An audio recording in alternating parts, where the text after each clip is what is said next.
Hello বন্ধুরা, আমি শ্রাবণী চলে এসেছি তোমাদের সঙ্গে একটা নতুন রেসিপি শেয়ার করব বলে।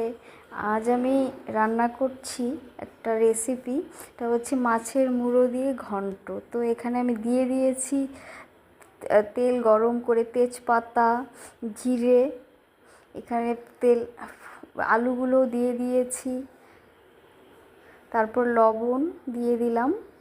তোমরা চাইলে স্বাদ অনুযায়ী লবণ তোমরা দেবে। তারপরে আমি হলুদ গুঁড়ো দিয়ে দিলাম। এখন এগুলো একটু ভেজে নেব। চাল দিয়ে দিলাম, দুটো কাঁচা লঙ্কাও দিয়ে দিয়েছি। তোমরা চাইলে লঙ্কাটা তোমরা তোমাদের পরিমাণ অনুযায়ী দেবে।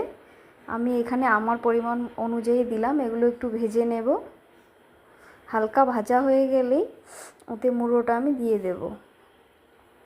ভাজা হচ্ছে, বেশি ভাজবো না, হালকা। মুড়ো আমি দিয়ে দিচ্ছি। মুড়ো দুটো দিয়ে দিলাম।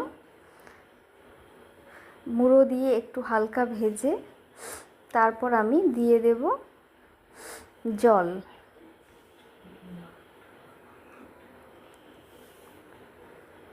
জল দিয়ে দিলাম।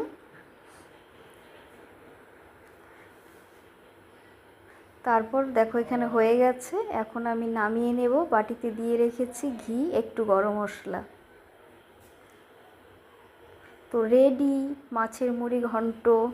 তো মানুষের মাথা না খাওয়া গেলেও মাছের মাথা কিন্তু খাওয়া যেতেই পারে। আর তোমরাও রেসিপিটা ট্রাই করতে পারো। চলো, টাটা, বাই।